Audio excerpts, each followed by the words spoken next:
a todos.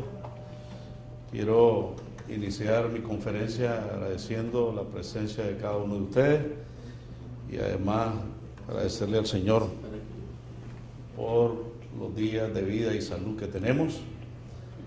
Quiero también agradecer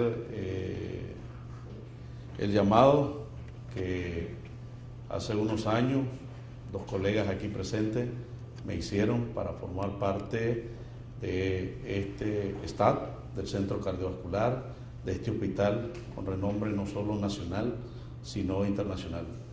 Mi más sincero y profundo agradecimiento a estos dos colegas y a la dirección del hospital, cuando en ese momento me dieron la oportunidad para ser parte de esta grandiosa obra que hemos iniciado y seguiremos hacia adelante. Gracias. Como bien decía el doctor Rivas, el tema que me toca el día de hoy son las estrategias para reducir los tiempos de la revascularización en los síndromes coronarios agudos. Ustedes saben, como está demostrado, que había hablado inicialmente el gran maestro de la cardiología, el doctor Montiel, los síndromes coronarios agudos hoy por hoy tienen una alta prevalencia, con una alta mortalidad cuando no reciben los tratamientos y sobre todo cuando el componente de la educación que debemos de dar a los pacientes no está presente. Muchas veces tenemos muchos pacientes con muchos factores de riesgo cardiovascular y no nos tomamos un par de minutos en poder explicarles cuáles son aquellos síntomas de alerta, de alarma, para los cuales tienen que salir corriendo. Porque lamentablemente todavía aún nosotros somos un país que no cuenta con un servicio de emergencia donde la ambulancia te llegue a traer a tu casa. Ese es el primer escalón que tenemos que pelear. Nuestros hospitales deben de tener la capacidad de tener una línea directa donde el paciente desde su casa pueda activar la emergencia para esto. Eso es la educación que tenemos que dar, pero es que no, de nada sirve que tengas la ambulancia y tengas la línea telefónica. Hay que educar, no solamente llegar, prescribir un medicamento y ver un electro, ver un resultado de una prueba que has enviado. Hay que educar. Educando se avanza mucho y ganamos todo. Como está demostrado claramente, y bien dice aquí la diapositiva, la revascularización rápida en los tiempos correctos de una arteria ocluida tiene una relación directamente fundamental con una gran importancia en el tratamiento del infarto, sobre todo en el que es con elevación del segmento ST. Cuanto antes se realice esta reperfusión en el curso de un evento cardíaco, menor será la cantidad del miocardio que esté dañado. Sufre menos necrosis y hay una mejora en la función resultante que podamos obtener del ventrículo izquierdo. En este sentido, las guías del 2004 dicen, ¿verdad?, o recomiendan un tiempo puerta-balón que tiene que ser inferior a los 90 minutos. Esto es un tema que en los últimos años ha sido muy estudiado, no solamente en Estados Unidos, también en Europa y también en Asia. Las directrices actuales que nos dicen que en el infarto con elevación del segmento ST se debe recomendar los 90 minutos o menos para realizar lo que es la intervención coronaria percutánea primaria en aquellos centros que tienen la posibilidad de contar con una sala de hemodinámica, de angiografía o de cateterización. Entonces, el tiempo puerta-balón se ha convertido en una medida de rendimiento y es el foco de una serie de iniciativas para mejorar la calidad de asistencia regionales y nacionales. No se sabe si las mejoras en los tiempos puerta-balón han sido acompañadas de un descenso de la mortalidad y ese es el reto. Entonces, ¿qué tipo de esfuerzo tenemos que hacer? Bueno, lo primero es la introducción de un diagnóstico prehospitalario, que era lo que les decía al inicio, rápido, y en el establecimiento de un protocolo de transferencia para pacientes con infartos de miocardio con elevación del SD, que permitirá un tratamiento eficaz dentro de lo que es el tiempo puerta al balón, que es lo que se recomienda. El pronóstico a un año de estos pacientes con infarto con elevación depende de múltiples factores, como el retraso prehospitalario, que influye directamente o drásticamente en el tiempo de la isquemia. Por lo tanto, únicamente, según dicen este estudio, que es de Cosme García y Luis Recance, únicamente la reducción del tiempo puerta-aguja se antoja a priori insuficiente para conseguir mejorar la evolución a largo plazo. Entonces se hace necesaria una actuación global con más información a la población sobre la enfermedad coronaria y mejora en la rapidez y el acceso al transporte sanitario, que, como decía, es una debilidad que como país tenemos. Ningún hospital hoy por hoy en este país tiene la capacidad de tener una línea directa y que te mande la ambulancia con un equipo de paramédicos a traerte, que vaya sobre la marcha tomándote un electro y desde allí llame a los involucrados en esta cadena de atención. Eso es un reto, tenemos que hacerlo. Ya es hora que tomemos la iniciativa. ¿Qué nos dicen las guías en este sentido? Bueno, las guías de prácticas clínicas consideran la terapia de reperfusión como una indicación de clase 1A en los pacientes que presenten sintomatología típica. Fíjense bien, típica. O sea, aquí hemos visto que hay muchos colegas en las regiones y aquí en Managua, esperemos la troponina. Yo tenía un maestro que decía, si tienes claro la angina, déjate de troponina. Y si no lo tienes claro, déjate de troponina. ¿Por qué? Porque de repente un paciente que nada tiene que ver con un problema cardíaco, le mandas una troponina, sale positiva, ya la liaste, como dicen en España. Ya te enredaste y a lo mejor te alojas mucho del problema de base. Entonces, cuando él tiene clara la clínica y los cambios eléctricos, olvídense de la troponina, corran para salvar miocardio. Y en ese sentido, el tiempo, cuando dice aquí que tiene que ser menos de 12 horas de evolución, y en el electro, sobre todo cuando hay una elevación persistente del ST o la aparición de nuevo de un bloqueo de rama izquierda. Muchos de los que estamos aquí, alguna vez nos han llamado a medianoche, hemos salido corriendo por un paciente con bloqueo de rama izquierda, pero a nadie se le ha ocurrido preguntarle si el paciente ya le han dicho que lo tenía. El paciente dice, y la última paciente que recuerdo que me pasó esto, es una señora que después de dar a luz su segundo niño, después de una cesárea fuera de este país, un bloqueo de rama. Le hicieron un cateterismo hace 20 años, le dijeron no tiene nada. Y llegó por un problema de gripe, le dieron un bloqueo de rama porque cada vez que tosía tenía dolor y a esa hora a correr. Nadie le preguntó si ya sabía que lo tenía.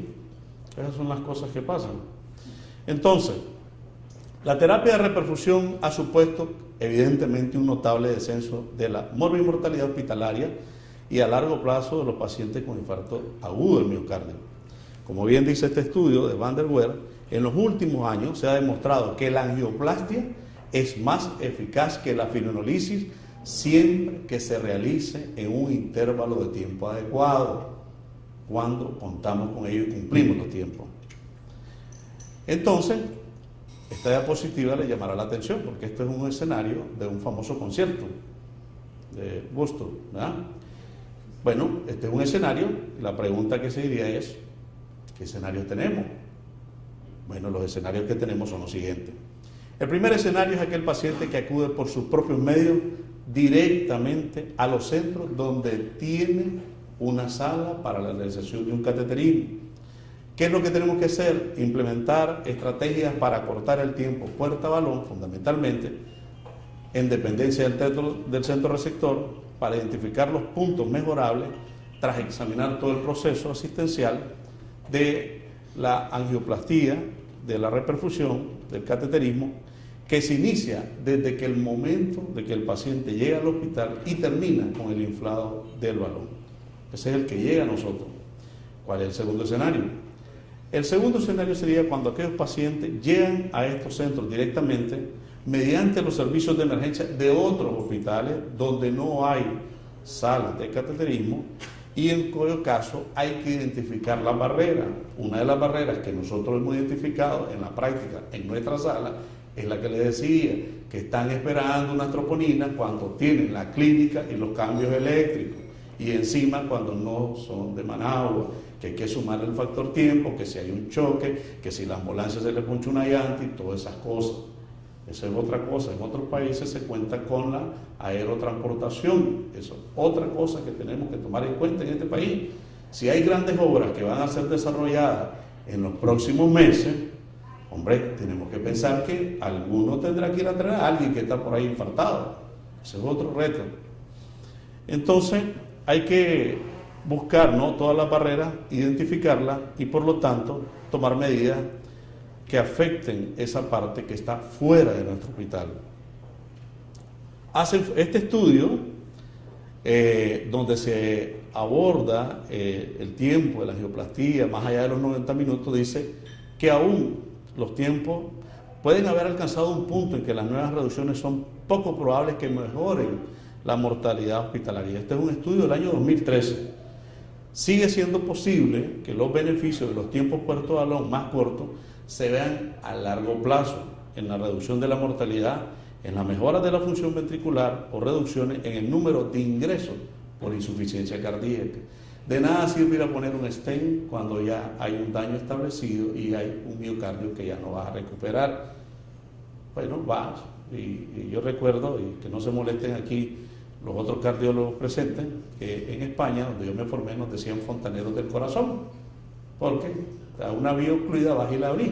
El problema es cuando ya, aunque abras la vía, ya hay un desastre al final de lo que ya abriste.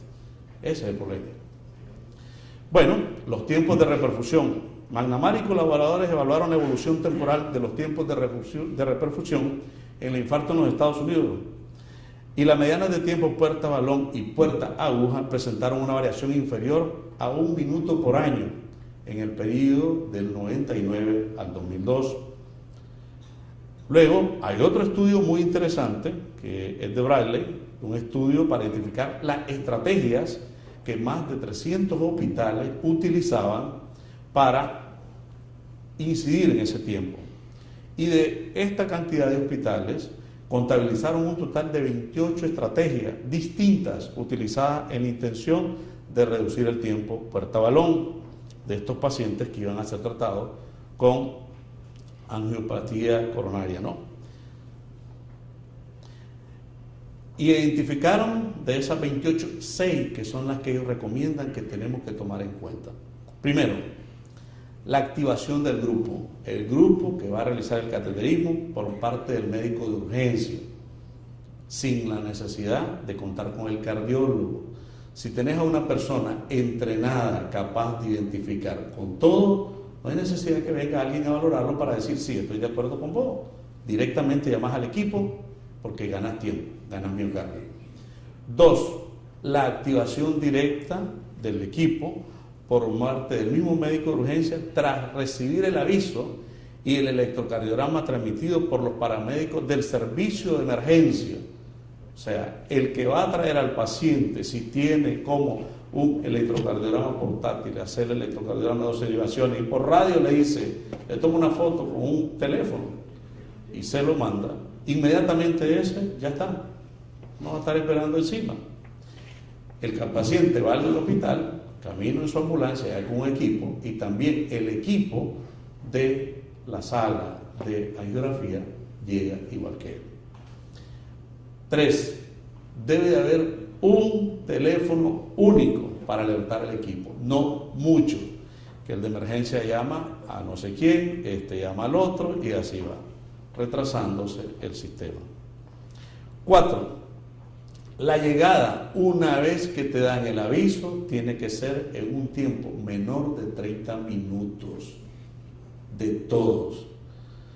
Nosotros bromeábamos con el equipo que tenemos en el hospital y decíamos, pues vamos a tener que comprar algunos vehículos y tendrán que ser de doble tracción, porque ya tuvimos un episodio de una compañera de nosotros en una correntada de agua, casi se nos va. Gracias a Dios le doy que puedo contar con ella y está aquí presente. una gran colaboradora con nosotros. Se tuvo que subir en la cabina de la camioneta, no crean, hay que vivirlo para contarlo. Dicen que son los minutos más largos de su vida. Entonces esos los 30 minutos, al menos en nuestro país, hágale ganas, porque igual te encontrás ahí con una protesta, con un accidente y no te dejan pasar. O como las fiestas del 1 al 10 de agosto en este país, o cuando hay desfiles o celebraciones también. Entonces, en otros países también hay estrategias de señalizar a los miembros de estos equipos para que las autoridades de tránsito le den prioridad, porque saben que el que va allí no va a jugar, no va de juerga, tiene que ir a buscar cómo salvar una vida. 4. En aquellos pacientes que cuentan con un cardiólogo en el hospital, pues la cosa evidentemente va más rápido. A veces con solo hablando va de viaje, pero como decía, fíjense bien, esta está de las últimas. Y el último es el feedback de los datos entre todos los participantes del proceso. Entonces, el estudio demostró que los hospitales que aplicaban hasta 4 de algunas de estas 6 estrategias tenían un tiempo de puerta a balón 30 minutos más corto que los hospitales que no aplicaban ninguna. La mediana fue de 79 y la máxima fue de 110.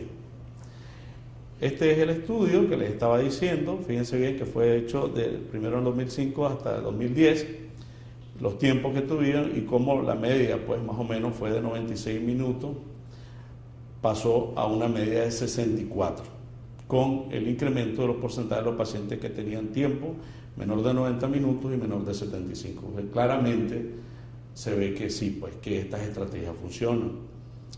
Bueno, en la revisión que me tocó hacer, este es el último estudio publicado sobre las estrategias, ¿no?, en lo que es el contexto de los síndromes coronarios agudos. Fue publicado en junio de este año y aquí pues te da las distintas maneras cómo llegar a salvar o reperfusionar el miocardio y las estrategias que se pueden realizar, ¿no?, incluido, como bien bromeamos un poco aquí, lo de la terapia celular, ¿no?, que por eso algunos dicen, bueno, hay que tener un poquito de panículo adiposo en el abdomen por si te tiene que quitarle ahí para ponerte en otro lado.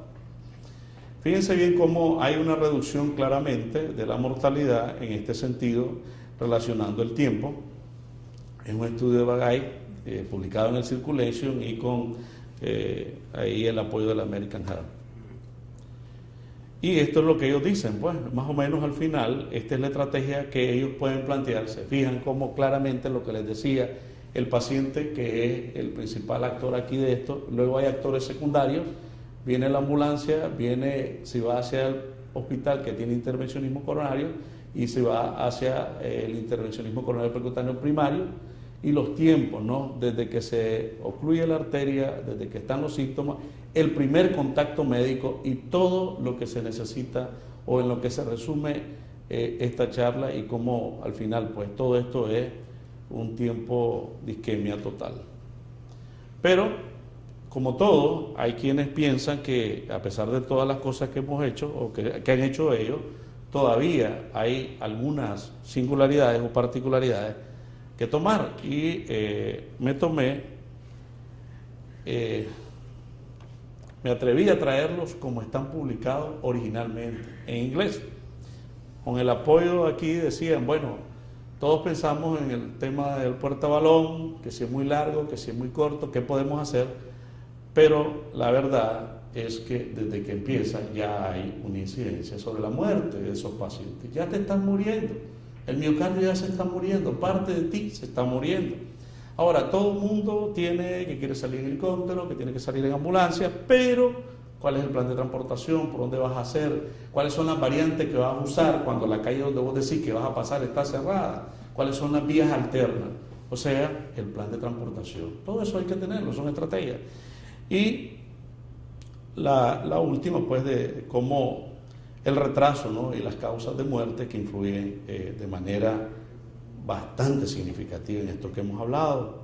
Esta es otra que también, dentro de los que discutieron estas estrategias en lo que va del año, y viendo las evidencias que hay, pues se atreven a decir que todo es diferente, no se puede aplicar todas las estrategias como tal, sino la que más se adecue. O sea, no es que el traje más bonito que esté expuesto es el que yo quiero, aunque me quede largo, aunque no me ajuste bien. No, tenemos que usar nuestro traje, tenemos que ver nuestra estrategia por el teatro de acciones en el que nosotros vivimos y trabajamos. Quiero desde aquí, como secretario de la Asociación de Cardiólogos de Nicaragua, solidarizarme con las colegas que enfrentan una situación muy difícil en estos días.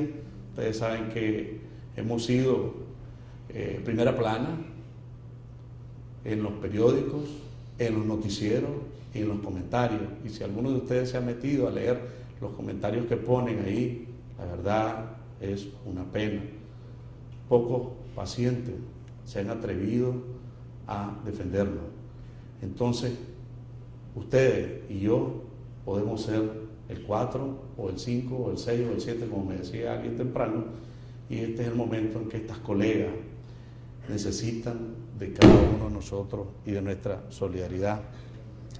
Sir William Osler, que es un médico famoso, decía que la medicina es la única profesión universal que en todas partes sigue los mismos métodos, actúa con los mismos objetivos y buscamos los mismos fines. Muchas gracias.